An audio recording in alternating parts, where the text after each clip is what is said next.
Boa tarde, alunos e alunas do 8º ano da Escola Irmãos Ismael. A atividade de inglês proposta para a semana de 17 a 21 de agosto está relacionada a advérbios de frequência. Vejam que aqui aparece o link de uma videoaula do YouTube, tá? Que fala sobre isso, que eu achei bastante interessante, curta, objetiva e esclarecedora, para falar de adverbs of frequency. E aí eu apresento aqui na sequência uma definição que vocês devem ler com bastante atenção. A definição, logicamente, é a mesma que se aplica para a gramática da língua portuguesa. E depois seguem alguns exemplos.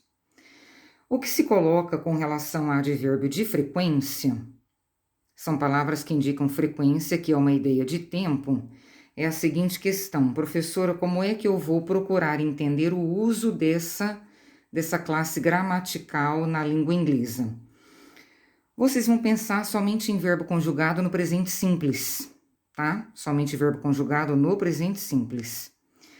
E aí, dentro desse uso, então, dentro desse contexto, eu apresento aqui, logo depois dos exemplos, eu apresento os advérbios de frequência clássicos que devem ser sabidos, como é que escreve no inglês, qual é a tradução para o português, e depois eu comento a questão da posição desse advérbio com relação ao verbo dentro da frase.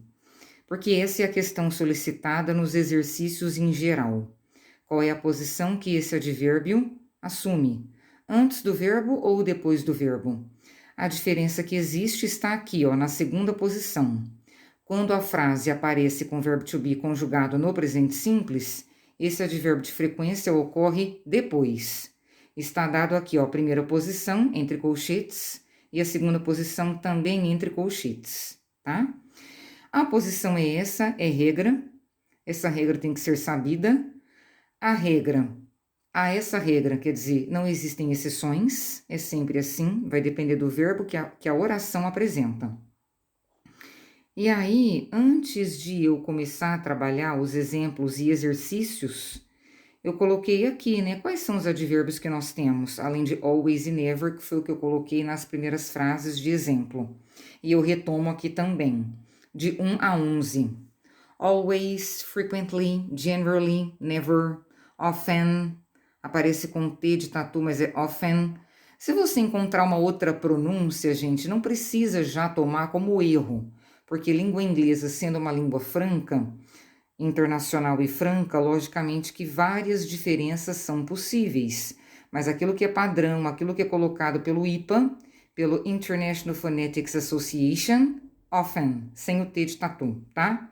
Often, occasionally, rarely, seldom, rarely. As duas pronúncias são possíveis, tá? Rarely é a transcrita pelo IPA, tá?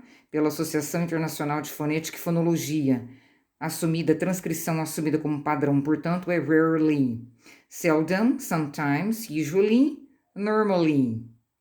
Tudo bem?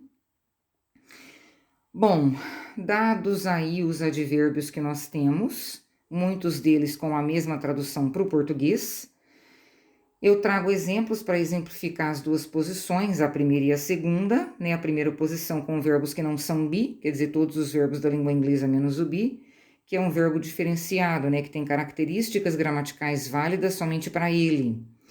E aí depois, assistam, por favor, tomara que seja possível, né? Que vocês assistam essa videoaula do professor Carlos, Inglês Minuto, tá?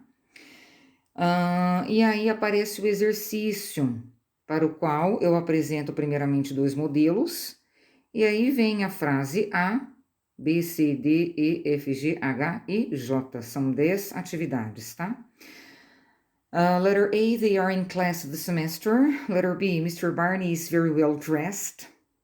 Letter C, you meet our friends at school. Letter D, Carlos goes to work on foot. Letter E, Mary is downtown. Letter F, we swim in the club. Letter G, I was happy those days. Aqui aparece verbo be conjugado no passado simples. Verbo be conjugado ou verbo to be conjugado no passado simples, present simple ou simple present, assume duas possibilidades de forma conjugada. Was, que escreve W-A-S, Questões de pronúncia tem variação, inclusive padrão, como was, sim, tá? Was, were, escreve W-E-R-E. Também assume a mesma posição se é verbo be, aparece antes. Antes, não, depois. Tá aqui, ó, segunda posição, ó.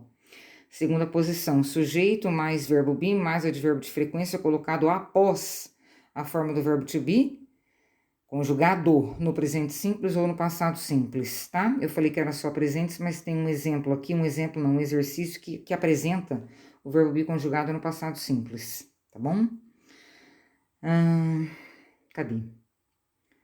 A, B, C, D de dado.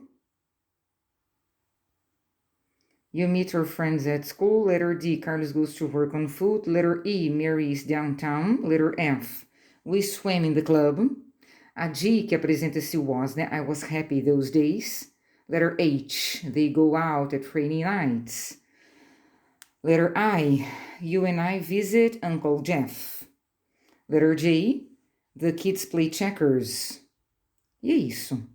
Tudo bem? Qualquer dúvida pode me perguntar no WhatsApp. Muito obrigada pela atenção. Até a próxima. Tchau, tchau.